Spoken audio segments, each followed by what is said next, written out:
ഒന്ന് മക്കബായർ അദ്ധ്യായം 1. മഹാനായ അലക്സാണ്ടർ.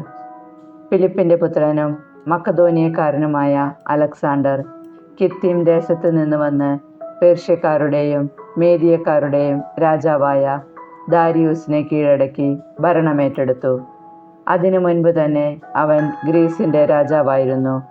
അവൻ നിരവധി യുദ്ധങ്ങൾ ചെയ്തു, കോട്ടകൾ പിടിച്ചടക്കി, രാജാക്കന്മാരെ വധിച്ചു.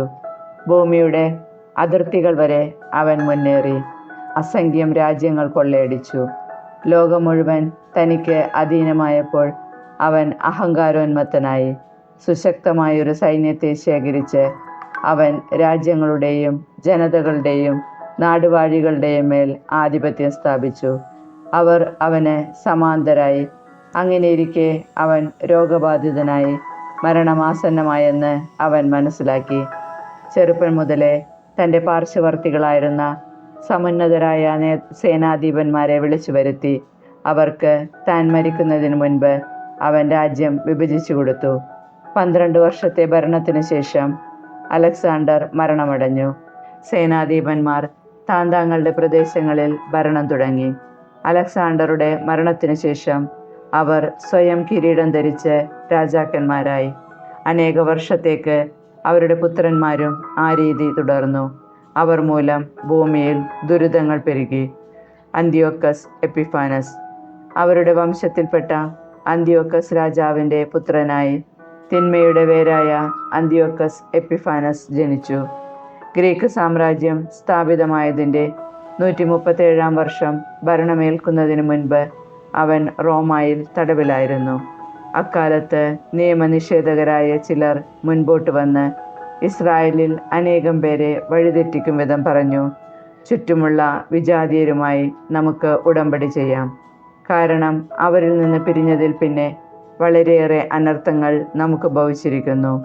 ഈ നിർദ്ദേശം അവർക്ക് ഇഷ്ടപ്പെട്ടു. കുറേ ആളുകൾ താൽപ്പര്യപൂർവ്വം രാജാവിൻ്റെ അടുക്കലെത്തി വിജാതീയരുടെ ആചാരങ്ങൾ അനുഷ്ഠിക്കാൻ അവൻ അവർക്ക് അനുവാദം നൽകി.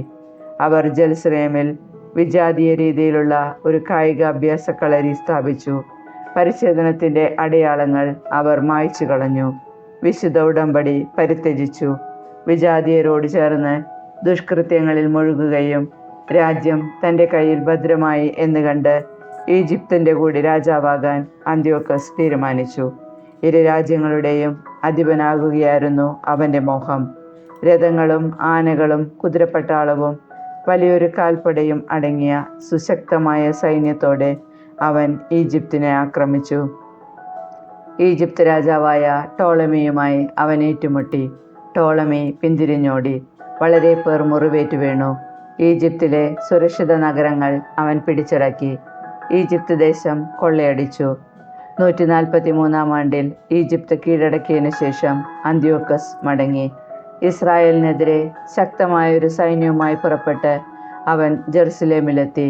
അവൻ ഔദത്യത്തോടെ വിശുദ്ധ സ്ഥലത്ത് പ്രവേശിച്ച് സുവർണ ബലിപീഠവും വിളക്കുകാലുകളും അവിടെയുണ്ടായിരുന്ന എല്ലാ ഉപകരണങ്ങളും കൈവശമാക്കി.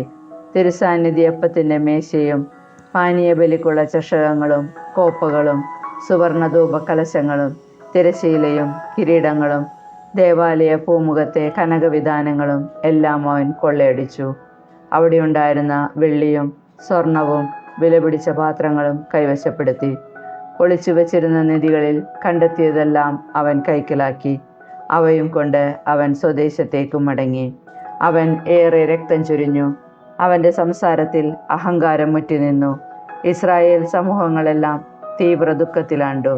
ഭരണാധിപന്മാരിലും പ്രമാണികളിലും നിന്ന് ദീനരോധനമുയർന്നു. യുവതി യുവാക്കന്മാർ തളർന്നവശരായി. സ്ത്രീകളുടെ സൗന്ദര്യത്തിന് മങ്ങലേറ്റു.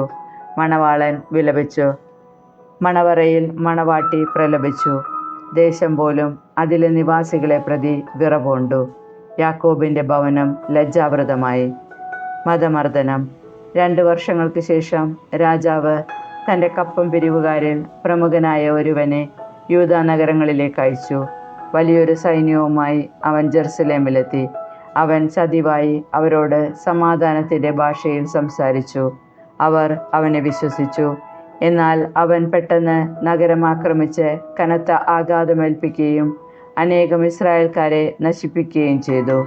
അവൻ നഗരം കൊള്ളയടിച്ചു, അതിനെ അഗ്നിക്കിരയാക്കി, അതിലെ വീടുകളും നഗരഭിത്തികളും തകർത്തു. അവർ സ്ത്രീകളെയും കുഞ്ഞുങ്ങളെയും തടവുകാരാക്കി, കന്നുകാലികളെ കവർച്ച ചെയ്തു. ഉറപ്പുള്ള വലിയൊരു മതിലും ബലമേറിയ ഗോപുരങ്ങളും പണിത് ദാവീദിന്റെ നഗരത്തെ അവർ സുശക്തമാക്കി. അത് അവരുടെ സങ്കേതമായി തീർന്നു. ദുഷ്ടരും അധർമ്മികളുമായ ഒരു വിഭാഗം ആളുകളെ അവർ അവിടെ താമസിപ്പിച്ചു. അവർ അവിടെ നിലയുറപ്പിച്ചു. അവർ ആയുധങ്ങളും ഭക്ഷ്യപദാർത്ഥങ്ങളും ജെറുസലേമിൽ നിന്ന് ശേഖരിച്ച കവർച്ച വസ്തുക്കളും അവിടെ സംഭരിച്ചു. അങ്ങനെ അവർ ഒരു കെണിയായി.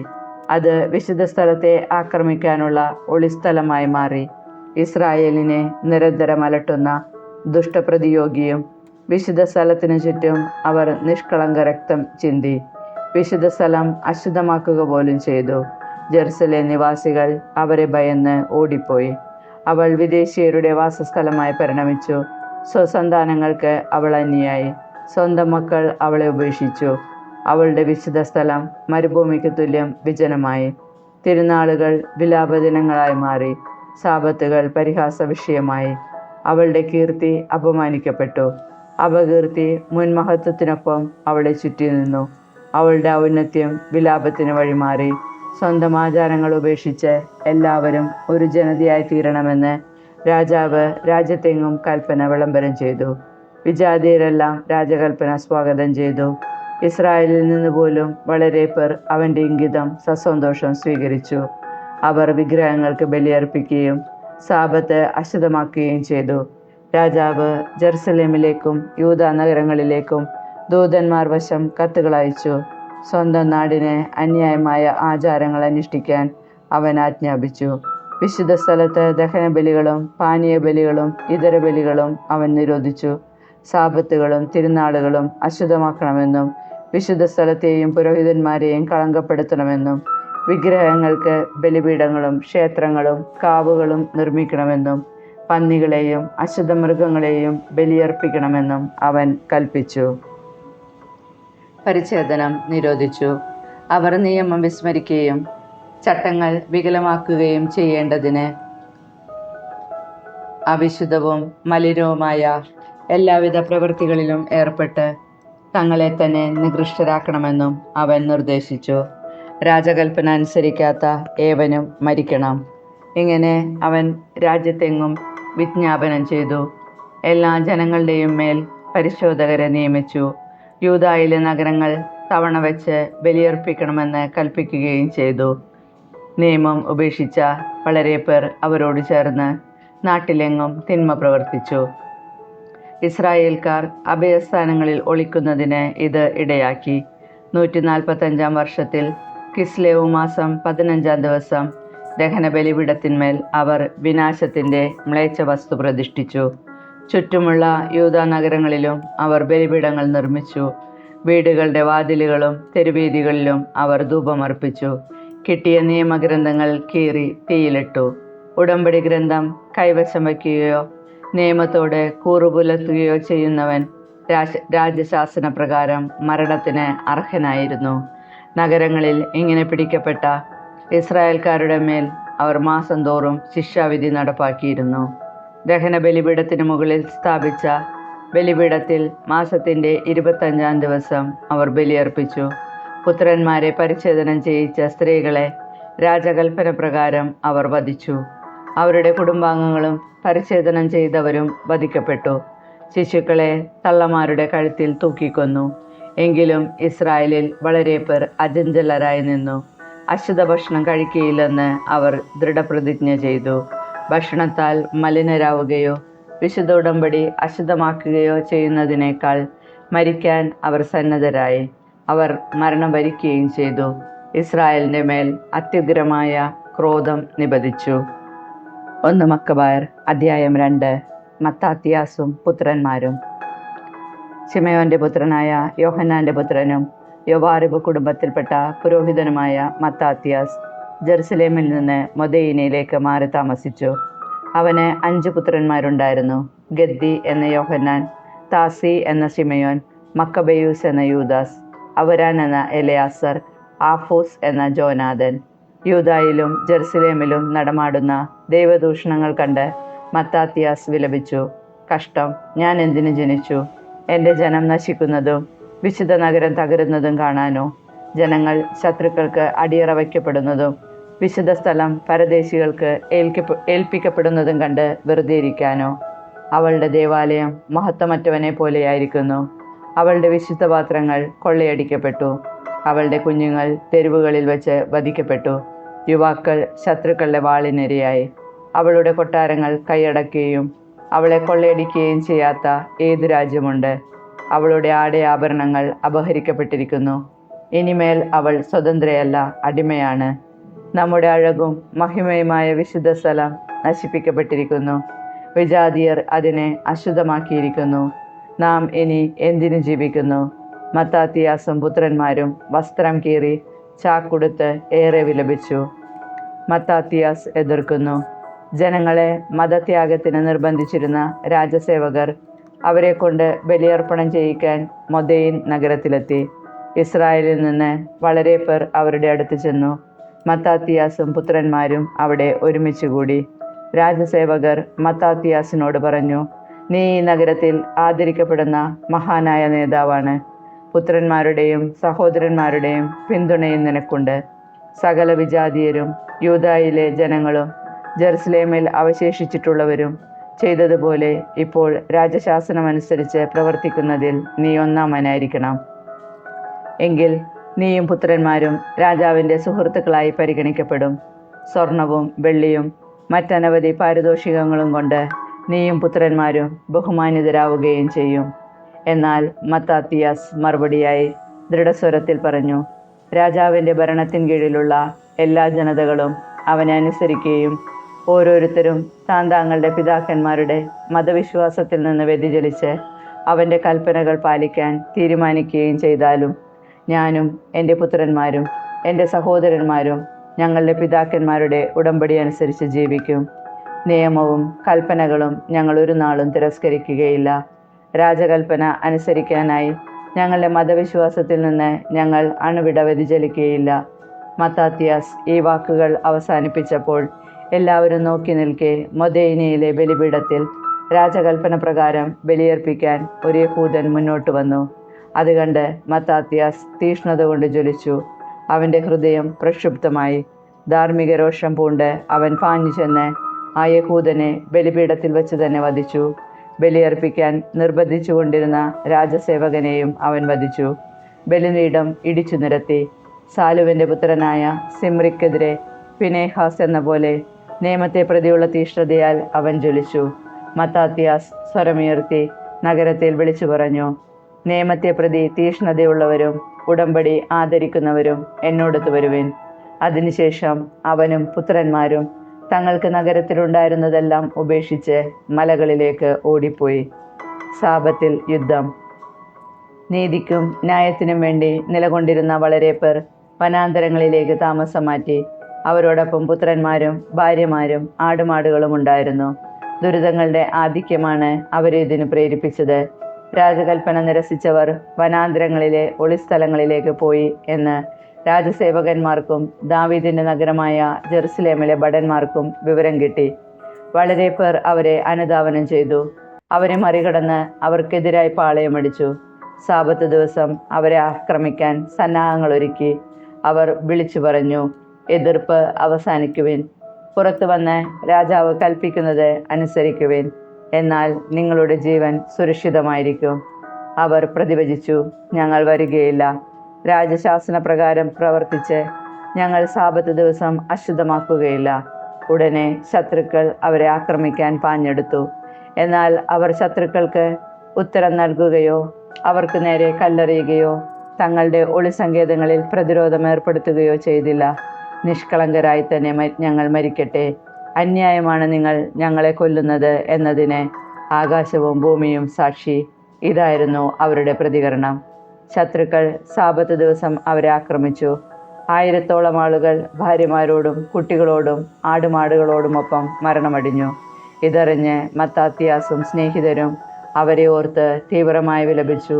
അവർ പരസ്പരം പറഞ്ഞു, നമ്മുടെ സഹോദരരെ അനുകരിച്ച് ജീവനും പ്രമാണങ്ങൾക്കും വേണ്ടി നമ്മളും വിജാതിയർക്കെതിരെ യുദ്ധം ചെയ്യാതിരുന്നാൽ അവർ വേഗം നമ്മെ ഭൂമുഖത്തു നിന്ന് നിർമ്മാർജ്ജനം ചെയ്യും. അന്ന് അവർ ഇങ്ങനെ തീരുമാനിച്ചു: സാബത്ത് ദിവസം നമ്മെ ആക്രമിക്കാൻ വരുന്നവരോട് നാം യുദ്ധം ചെയ്യണം. നമ്മുടെ സഹോദരർ ഒളിസങ്കേതങ്ങളിൽ മരിച്ചു വീണതുപോലെ നമുക്ക് സംഭവിക്കാനിടയാകരുത്. ഇസ്രായേലിലെ ധീരയോദ്ധാക്കളായ ഹസിദേയരുടെ ഒരു സമൂഹം അവരോട് ചേർന്നു.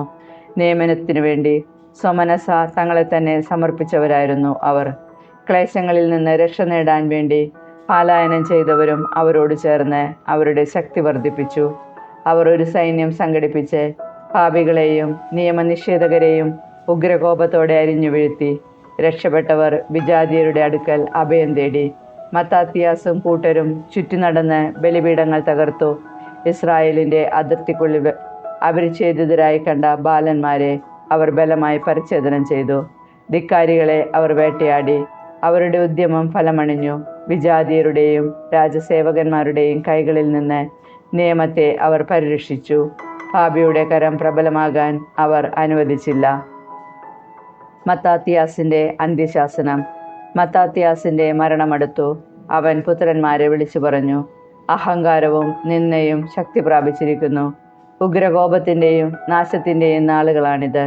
അതിനാൽ എൻ്റെ മക്കളെ, നിയമത്തെ പ്രതി തീക്ഷ്ണതയുള്ളവരായിരിക്കുവിൻ.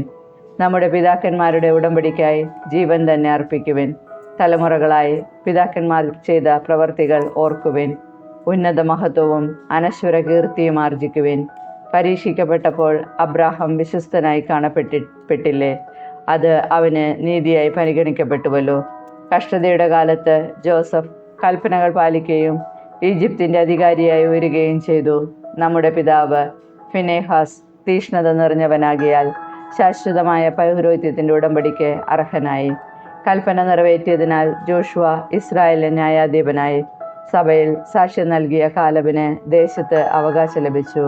ദയാലുവായ ദാവീദ് സിംഹാസനത്തിന് ശാശ്വത അവകാശിയായി. നിയമത്തെക്കുറിച്ചുള്ള തീക്ഷ്ണതയാൽ ജ്വലിച്ച ഏലിയ സ്വർഗത്തിലേക്ക് സംവഹിക്കപ്പെട്ടു. ഹനനിയായും അസറിയായും മിഷായേലും വിശ്വാസനിമിത്തം അഗ്നിയിൽ നിന്ന് രക്ഷിക്കപ്പെട്ടു. ദാനിയേൽ തൻ്റെ നിഷ്കളങ്കതയാൽ സിംഹവക്രത്തിൽ നിന്ന് രക്ഷ നേടി. തലമുറയായി ദൈവത്തിൽ വിശ്വാസം അർപ്പിക്കുന്നവരാരും അശക്തരാവുകയില്ല എന്ന് ഗ്രഹിക്കുവിൻ. പാപിയുടെ വാക്കുകളെ ഭയപ്പെടേണ്ട. അവൻ്റെ പ്രതാപം ചാണകവും പുഴുക്കളുമായി മാറും.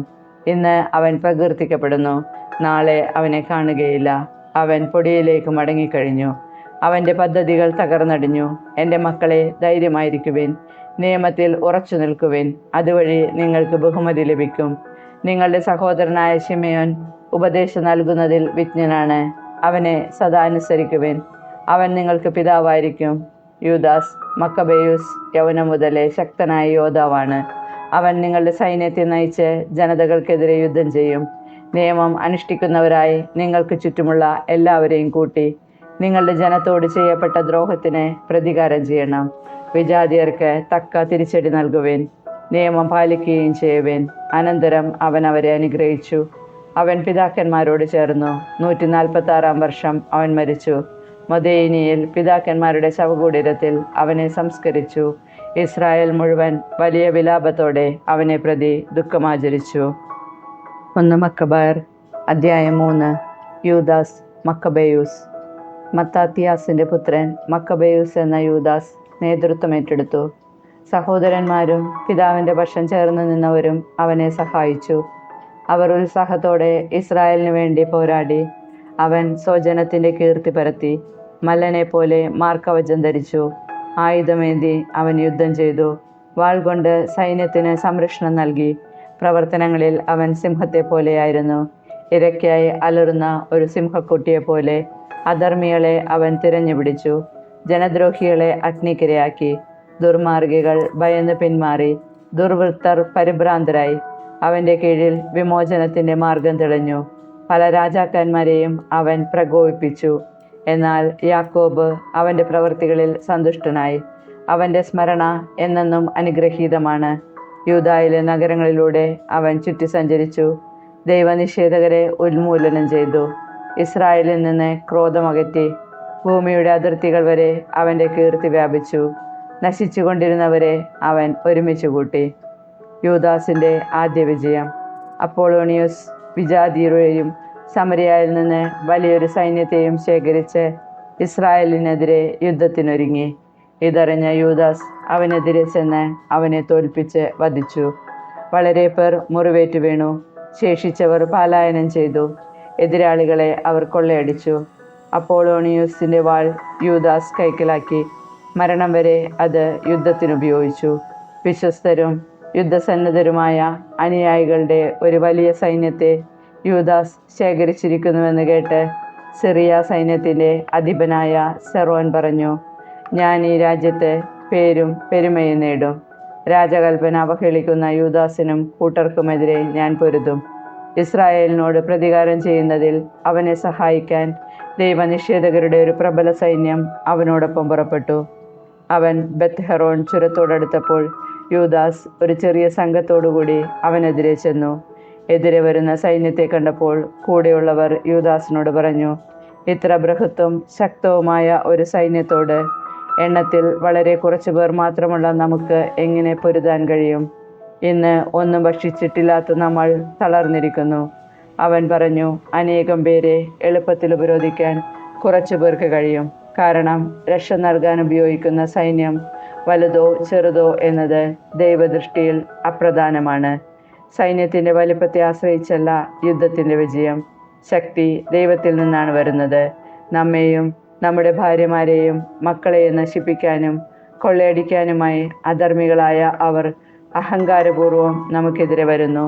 നാം യുദ്ധം ചെയ്യുന്നത് നമ്മുടെ ജീവനും നിയമത്തിനും വേണ്ടിയാണ്. കർത്താവ് തന്നെ നമ്മുടെ മുൻപിൽ വച്ച് അവരെ നിലംപരിശാക്കും. നിങ്ങൾ അവരെ ഭയപ്പെടേണ്ട. ഇത് പറഞ്ഞിട്ട് അവൻ മിന്നലാക്രമണം നടത്തി. സെറോനും സൈന്യവും പരാജയപ്പെട്ടു. അവൻ അവരെ ബെത്ത്ഹെറോൻ ചുരത്തിലൂടെ സമതലം വരെ പിന്തുടർന്നു. ശത്രുക്കളിൽ 800 പേർ കൊല്ലപ്പെട്ടു. ശേഷിച്ചവർ ഫിലിസ്ത്യരുടെ നാട്ടിലേക്ക് പലായനം ചെയ്തു. അന്നു മുതൽ യൂദാസിനെയും സഹോദരന്മാരെയും കുറിച്ചുള്ള ഭയം വ്യാപിച്ചു. ചുറ്റുമുള്ള വിജാതിയർ പരിഭ്രാന്തരായി. അവൻ്റെ കീർത്തി രാജസന്നിധിയിലെത്തി. യൂദാസിൻ്റെ യുദ്ധങ്ങൾ വിജാതിയർക്ക് സംസാര വിഷയമായി. അന്ത്യോക്കസ് യുദ്ധത്തിനൊരുങ്ങുന്നു. വിവരങ്ങളറിഞ്ഞ അന്ത്യോക്കസ് രാജാവ് കോപാക്രാന്തനായി. അവൻ രാജ്യമൊട്ടാകെ ഉണ്ടായിരുന്ന സൈന്യത്തെ വിളിച്ചുകൂട്ടി. അതൊരു സുശക്തമായ സേനയായിരുന്നു. അവൻ ഭണ്ഡാരത്തിൽ നിന്ന് സേനകൾക്ക് 1 വർഷത്തെ ശമ്പളം നൽകുകയും ഏത് പ്രതിസന്ധിയെ നേരിടുന്നതിന് തയ്യാറായിരിക്കാൻ കൽപ്പിക്കുകയും ചെയ്തു. താമസമന്യേ ഭണ്ഡാരം ശൂന്യമായി എന്നും പുരാതന കാലം മുതലേ നിലവിലിരുന്ന നിയമങ്ങൾ നീക്കിക്കളഞ്ഞതുമൂലം നാട്ടിലുളവായ ഭിന്നിപ്പും കലാപവും രാജ്യത്തിൻ്റെ വരുമാനത്തെ സാരമായി ബാധിച്ചുവെന്നും അവൻ മനസ്സിലാക്കി. ഇനി മുതൽ സ്വന്തം ചെലവുകൾക്കും മുൻ രാജാക്കന്മാരെക്കാൾ ഉദാരമായി താൻ നൽകാറുള്ള ദാനങ്ങൾക്കും സമ്മാനങ്ങൾക്കും വേണ്ടത്ര ധനശേഖരം ഉണ്ടായിരിക്കുകയില്ലെന്ന് അവൻ ഭയപ്പെട്ടു. അസ്വസ്ഥനായ അവൻ പേർഷ്യയിൽ പോയി നികുതി പിരിച്ച് വലിയൊരു സംഖ്യ ശേഖരിക്കാൻ തീരുമാനിച്ചു. പ്രഗത്ഭനും രാജവംശജനുമായ ലിസിയാസിനെ യൂഫ്രട്ടീസ് നദി മുതൽ ഈജിപ്തിൻ്റെ അതിർത്തി വരെയുള്ള പ്രദേശത്തെ ഭരണകാര്യങ്ങൾ ഏൽപ്പിച്ചു. മടങ്ങി വരുന്നതുവരെ അവൻ്റെ മകൻ അന്ത്യോക്കസിനെ സംരക്ഷിക്കാനും ലിസിയാസിനെ ചുമതലപ്പെടുത്തിയിരുന്നു. ഭടന്മാരിലും ആനകളിലും പകുതി അവനെ ഏൽപ്പിച്ചു. ചെയ്യേണ്ട കാര്യങ്ങളെക്കുറിച്ച് നിർദ്ദേശങ്ങളും നൽകി. യൂദായിലെയും ജെറുസലേമിലെയും നിവാസികളെ സംബന്ധിച്ചുള്ള നിർദ്ദേശം ഇതായിരുന്നു: സൈന്യത്തെ അയച്ച് ഇസ്രായേലിനെയും ജെറുസലേമിൽ അവശേഷിച്ചവരെയും നിശേഷം നശിപ്പിക്കാൻ, നാട്ടിൽ അവരുടെ സ്മരണ പോലും ഇല്ലാതാക്കുക. അവരുടെ പ്രദേശങ്ങളിലെല്ലാം വിദേശീയരെ വസിപ്പിച്ച് നാട് വിഭജിച്ചു കൊടുക്കുക. പകുതി സൈന്യവുമായി 147 വർഷം രാജാവ് തലസ്ഥാനമായ അന്ത്യോക്യയിൽ നിന്ന് യാത്ര പുറപ്പെട്ടു. യൂഫ്രട്ടീസ് നദി കടന്ന് ഉത്തരപ്രദേശങ്ങളിലൂടെ അവൻ മുന്നേറി. ഗോർജിയാസും നിക്കാനോറും രാജാവിൻ്റെ സ്നേഹിതന്മാരിൽ ശക്തന്മാരായ ദോറിമേനസിൻ്റെ പുത്രൻ ടോളമി, നിക്കാനോർ, ഗോർജിയാസ് എന്നിവരെ ലിസിയാസ് തെരഞ്ഞെടുത്തു. അവരെ രാജകൽപ്പന പ്രകാരം യൂദാദേശം നശിപ്പിക്കാൻ 40,000 പേരുടെ കാലാൾപ്പടയോടും 7,000 പേരുടെ കുതിരപ്പടയോടും കൂടി അങ്ങോട്ടയച്ചു. അവർ സൈന്യം മുഴുവനോടും കൂടി പുറപ്പെട്ടു. എമ്മാവോസിനു സമീപമുള്ള സമതലത്തിൽ അവർ പാളയമടിച്ചു. ആ പ്രദേശത്തെ വ്യാപാരികൾ അവരെക്കുറിച്ച് പറയപ്പെട്ടിരുന്നത് കേട്ട് ഇസ്രായേലരെ അടിമകളായി വാങ്ങാൻ ധാരാളം വെള്ളിയും സ്വർണവും ഒപ്പം ചങ്ങലുകളുമായി പാളയത്തിലേക്ക് ചെന്നു. സിറിയയിലും ഫിലിസ്ത്യരുടെ നാട്ടിൽ നിന്നുള്ള സൈന്യങ്ങളും അവരോടുകൂടെ ചേർന്നു. ആപത്ത് വർദ്ധിച്ചിരിക്കുന്നതായും ശത്രു സൈന്യം രാജ്യത്ത് പാളയമടിച്ചിരിക്കുന്നതായും യൂദാസും സഹോദരന്മാരും അറിഞ്ഞു. ജനങ്ങളെ നിശേഷം നശിപ്പിക്കാൻ രാജാവ് നൽകിയ കൽപ്പനയെക്കുറിച്ചും അവർ കേട്ടു. അവർ പരസ്പരം പറഞ്ഞു, നമ്മുടെ ജനത്തെ നാശത്തിൽ നിന്ന് നമുക്ക് പുനരുദ്ധരിക്കാം. ജനത്തിനും വിശുദ്ധ സ്ഥലത്തിനും വേണ്ടി പൊരുതാം. യുദ്ധത്തിന് തയ്യാറാകാനും കാരുണ്യവും അനുകമ്പയും യാചിക്കാനുമായി ജനം സമ്മേളിച്ചു. ജെറുസലേം മരുഭൂമി പോലെ വിജനമായി കിടക്കുന്നു. അവളുടെ മക്കളിലാരും അകത്ത് കിടക്കുകയോ പുറത്തു പോവുകയോ ചെയ്യുന്നില്ല. വിശുദ്ധ സ്ഥലം ചവിട്ടിമെടിക്കപ്പെട്ടിരിക്കുന്നു. വിദേശീയർ കോട്ട കൈയടക്കിയിരിക്കുന്നു. വിജാതിയർക്ക് അത് താവളമായി തീർന്നിരിക്കുന്നു. യാക്കോബിൽ നിന്ന് സന്തോഷം പോയി മറഞ്ഞു. കുഴലും വീണയും നിശബ്ദമായിരിക്കുന്നു. മിസ്പായിലെ സമ്മേളനം. അവർ ഒരുമിച്ച് ജെറുസലേമിനെതിരെയുള്ള മിസ്പായിലേക്ക് പോയി. അവിടെ പൂർവ്വകാലത്ത് ഇസ്രായേലിന് ഒരു പ്രാർത്ഥനാ കേന്ദ്രമുണ്ടായിരുന്നു. അന്ന് അവർ വസ്ത്രങ്ങൾ കീറി ചാക്കുടുത്ത് തലയിൽ ചാരം പൂശി ഉപവസിച്ചു. കാര്യങ്ങളറിയാൻ വിജാതിയർ ദേവവിഗ്രഹങ്ങളോട് ആരാഞ്ഞിരുന്നത് പോലെ അവർ നിയമഗ്രന്ഥം പരിശോധിച്ചു. അവർ പുരോഹിത വസ്ത്രങ്ങളും ആദ്യഫലങ്ങളും ദശാംശങ്ങളും കൊണ്ടുവരികയും വ്രതം പൂർത്തിയാക്കിയ നാസീയരെ വിളിച്ചുകൂട്ടുകയും ചെയ്തു. അനന്തരം അവർ സ്വർഗത്തിലേക്ക് നോക്കി ഉച്ചത്തിൽ വിളിച്ചു പറഞ്ഞു, ഇവരെ ഞങ്ങൾ എന്തു ചെയ്യും? ഇവരെ എങ്ങോട്ട് കൊണ്ടുപോകും? അവിടുത്തെ വിശുദ്ധ സ്ഥലം ചവിട്ടി അശുദ്ധമാക്കിയിരിക്കുന്നു. അപമാനിതരായ പുരോഹിതന്മാർ വിലപിക്കുന്നു. തങ്ങളെ നശിപ്പിക്കാൻ വിജാതിയർ ഒത്തുചേരുന്നു. അവരുടെ ഗൂഢാലോചനകൾ അങ്ങറിയുന്നുവല്ലോ. അങ്ങയുടെ സഹായമില്ലെങ്കിൽ അവരെ ചെറുത്തു നിൽക്കാൻ ഞങ്ങൾക്ക് എങ്ങനെ കഴിയും? അനന്തരം അവർ കാഹളമോതി വലിയൊരു നിലവിളി ഉയർന്നു. തുടർന്ന് യൂദാസ് ജനങ്ങൾക്ക് നേതാക്കന്മാരെ നിയോഗിച്ചു. 1000, 100, 50, 10 ഇങ്ങനെ വേർതിരിച്ച വിവിധ വ്യൂഹങ്ങളുടെ ആധിപത്യം അവരെ ഏൽപ്പിച്ചു. വീട് പണിയുന്നവരോ വിവാഹ വാഗ്ദാനം ചെയ്തവരോ മുന്തിരിത്തോട്ടം നട്ടുപിടിപ്പിക്കുന്നവരോ ബീരുക്കളോ ആയ എല്ലാവരും നിയമമനുസരിച്ച് വീടുകളിലേക്ക് മടങ്ങാൻ അവൻ ആജ്ഞാപിച്ചു. അതിനുശേഷം സൈന്യം പുറപ്പെട്ട് എമ്മാവൂസിൻ്റെ തെക്കുഭാഗത്തെത്തി പാളയമടിച്ചു. യൂദാസ് പറഞ്ഞു, അരമുറുക്കി ധീരരായി നിൽക്കുവിൻ. നമ്മെയും നമ്മുടെ വിശുദ്ധ സ്ഥലത്തെയും നശിപ്പിക്കാൻ ഒത്തുകൂടിയിരിക്കുന്ന ഈ വിജാതിയരോട് യുദ്ധം ചെയ്യാൻ അതിരാവിലെ ഒരുങ്ങി നിൽക്കുവിൻ. നമ്മുടെ ജനത്തിൻ്റെയും വിശുദ്ധ സ്ഥലത്തിൻ്റെയും ദുസ്ഥിതി കാണുന്നതിനേക്കാൾ യുദ്ധത്തിൽ മരിക്കുകയാണ് നല്ലത്. ദൈവഹിതം നിറവേറട്ടെ. 1 മക്കബായർ അധ്യായം 4. ഗോർജിയാസിൻ്റെ മേൽ വിജയം. യഹൂദരുടെ പാളയത്തിൽ മിന്നലാക്രമണം നടത്തുന്നതിന് ഗോർജിയാസ് 5000 ഭടന്മാരെയും മികച്ച 1000 കുതിരപ്പടയാളികളെയും കൂട്ടി രാത്രിയിൽ പുറപ്പെട്ടു. കോട്ടയിൽ താമസിച്ചിരുന്നവരാണ് അവന് വഴികാട്ടിയത്. യൂദാസ് ഇതറിഞ്ഞ് തൻ്റെ ശക്തരായ സഹചരന്മാരോടുകൂടി എമ്മാവൂസിലുള്ള രാജസൈന്യത്തെ ആക്രമിക്കാൻ പുറപ്പെട്ടു. സൈന്യം അപ്പോൾ പാളയത്തിലുണ്ടായിരുന്നില്ല. ഗോർജിയാസ് രാത്രി യൂദാസിൻ്റെ പാളയത്തിലെത്തിയപ്പോൾ ആരെയും കണ്ടില്ല. അവർ ഓടി രക്ഷപ്പെടുകയാണ് എന്ന് പറഞ്ഞ് അവൻ അവരെ തെരഞ്ഞ് മലകളിലേക്ക് പോയി. പ്രഭാതമായപ്പോൾ യൂദാസ് 3000 പേരോടുകൂടി സമതലത്തിലെത്തി. ആവശ്യത്തിന് വാളും പരിചയും അവർക്കുണ്ടായിരുന്നില്ല. വിജാതിയരുടെ പാളയം കോട്ടകളാൽ സുരക്ഷിതവും കുതിരപ്പടയാൽ വലയിതവുമാണ് എന്ന് അവർ കണ്ടു. പടയാളികൾ യുദ്ധപരിശീലനം നേടിയവരുമായിരുന്നു. യൂദാസ് അനുചരന്മാരോട് പറഞ്ഞു, അവരുടെ എണ്ണം കണ്ട് പരിഭ്രമിക്കേണ്ട. അവർ ആക്രമിക്കുമ്പോൾ ഭയപ്പെടുകയും അരുത്. സൈന്യസമേതം അനുധാവനം ചെയ്ത ഫറവോയിൽ നിന്ന് ചെങ്കടലിൽ വെച്ച് നമ്മുടെ പിതാക്കന്മാർ രക്ഷിക്കപ്പെട്ടതെങ്ങനെയെന്ന് ഓർക്കുവിൻ. അവിടുന്ന് നമ്മിൽ പ്രസാദിച്ച് നമ്മുടെ പിതാക്കന്മാരോട് ചെയ്ത ഉടമ്പടി ഓർമ്മിക്കുകയും നമ്മെ ആക്രമിക്കുന്ന ഈ സൈന്യത്തെ ഇന്ന് നശിപ്പിക്കുകയും ചെയ്യേണ്ടതിന് നമുക്ക് ദൈവത്തെ വിളിച്ചപേക്ഷിക്കാം. ഇസ്രായേലിനെ രക്ഷിക്കുന്ന ഒരു വിമോചകനുണ്ടെന്ന് വിജാതിയർ അപ്പോൾ അറിയും. വിദേശീയർ തല ഉയർത്തി നോക്കിയപ്പോൾ യഹൂദ സൈന്യം എതിരെ വരുന്നത് കണ്ടു. അവർ യുദ്ധസന്നദ്ധരായി പാളയത്തിൽ നിന്ന് പുറത്തു വന്നു. യൂദാസിൻ്റെ ആളുകൾ കാഹളം മുഴക്കി യുദ്ധം ആരംഭിച്ചു. വിജാതിയർ പരാജിതരായി സമതലത്തിലേക്ക് പലായനം ചെയ്തു. പിൻനിരയിലുണ്ടായിരുന്നവരെ വാളിനിരയാക്കിക്കൊണ്ട് യൂദാ സൈന്യം ശത്രുക്കളെ ഗസാറ, ഇദുമയ സമതലം, അസോത്തൂസ്, യമിനിയ എന്നിവിടങ്ങളിൽ വരെ പിന്തുടർന്ന് 3000-ഓളം പേരെ വധിച്ചു. അനന്തരം യൂദാസും പടയാളികളും മടങ്ങിപ്പോന്നു. യൂദാസ് ജനത്തോട് പറഞ്ഞു, നിങ്ങൾ കൊള്ളവസ്തുക്കളെ മോഹിക്കരുത്. നമുക്ക് ഇനിയും യുദ്ധം ചെയ്യാനുണ്ട്. ഗോർജിയാസും സൈന്യവും മലകളിൽ അടുത്തു തന്നെയുണ്ട്. ഇപ്പോൾ ശത്രുക്കളെ ചെറുത്തു തോൽപ്പിക്കുവിൻ. പിന്നീട് കൊള്ള മുതൽ യഥേഷ്ടം കൈക്കലാക്കാം. യൂദാസ് ഇത് പറഞ്ഞു തീരുന്നതിന് മുൻപ് തന്നെ മലകളിൽ നിന്ന് ഒരു പടനീക്കം കാണാറായി. തങ്ങളുടെ സൈന്യത്തെ യഹൂദർ തുരത്തിയെന്നും പാളയത്തിന് തീവച്ചുവെന്നും അവർ മനസ്സിലാക്കി. ഉയർന്നുകൊണ്ടിരുന്ന പുക ഇതിന് തെളിവായിരുന്നു. സംഭവം മനസ്സിലാക്കിയപ്പോൾ ഭയവിഹ്വലരായി അവർ യൂദാസിന്റെ സൈന്യവും സമതലത്തിൽ യുദ്ധത്തിന് തയ്യാറായി നിൽക്കുന്നത് കണ്ട് ഫിലിസ്ത്യരുടെ നാട്ടിലേക്ക് ഓടി രക്ഷപ്പെട്ടു. അനന്തരം യൂദാസും കൂട്ടരും ശത്രുപാളയം കൊള്ളയടിക്കാൻ മടങ്ങിവന്നു.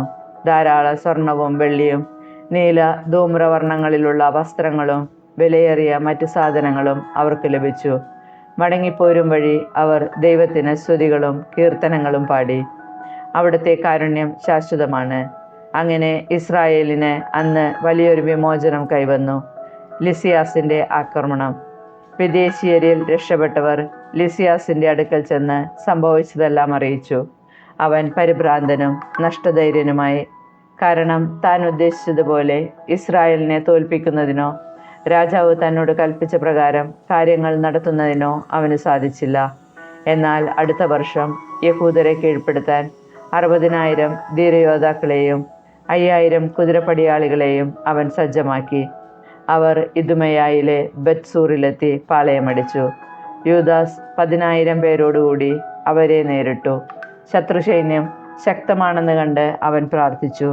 ഇസ്രായേലിന്റെ രക്ഷക, അങ്ങ് വാഴ്ത്തപ്പെട്ടവനാകുന്നു.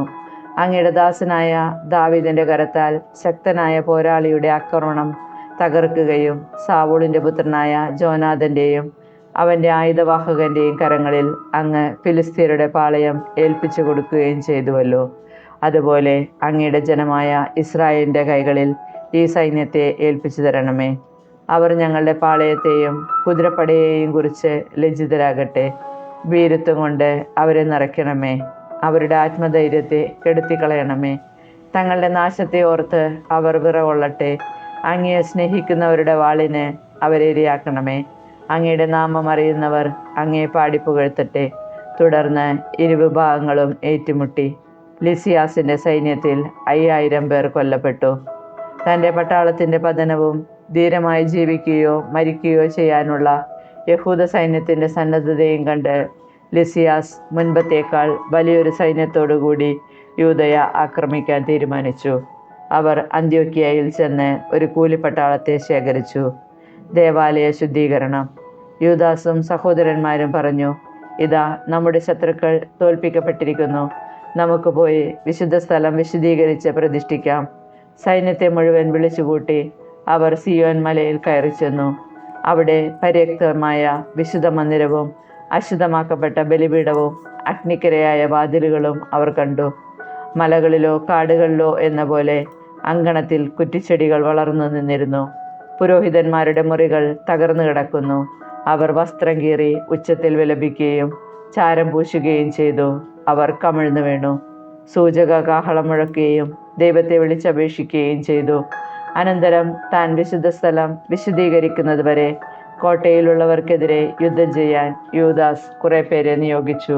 നിഷ്കളങ്കരും നിയമത്തോട് കൂറുള്ളവരുമായ പുരോഹിതന്മാരെ അവൻ തെരഞ്ഞെടുത്തു. അവൻ വിശുദ്ധ സ്ഥലം വിശദീകരിക്കുകയും അശുദ്ധമാക്കപ്പെട്ട കല്ലുകൾ ശുദ്ധമല്ലാത്ത ഒരു സ്ഥലത്ത് മാറ്റിവെക്കുകയും ചെയ്തു. അശുദ്ധമാക്കപ്പെട്ട ദഹനബലിപീഠം എന്തു ചെയ്യണമെന്ന് അവർ ആലോചിച്ചു. വിജാതിയർ അശുദ്ധമാക്കിയ ബലിപീഠം തങ്ങൾക്ക് ആക്ഷേപകരമായി തീരാതിരിക്കേണ്ടതിന് അത് നശിപ്പിച്ചു കളയുക തന്നെയാണ് വേണ്ടതെന്ന് അവർ തീരുമാനിച്ചു.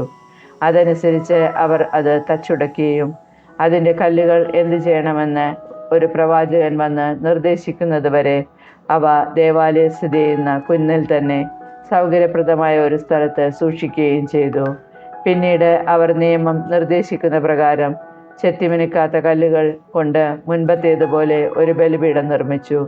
വിശുദ്ധ സ്ഥലവും ദേവാലയ അന്തർഭാഗവും വീണ്ടും നിർമ്മിക്കുകയും അങ്കണങ്ങൾ വിശദീകരിക്കുകയും ചെയ്തു. അവർ വിശുദ്ധ പാത്രങ്ങൾ പുതിയതായി ഉണ്ടാക്കി വിളക്കുകാലും ധൂപപീഠവും മേശയും ദേവാലയത്തിലേക്ക് കൊണ്ടുവന്നു.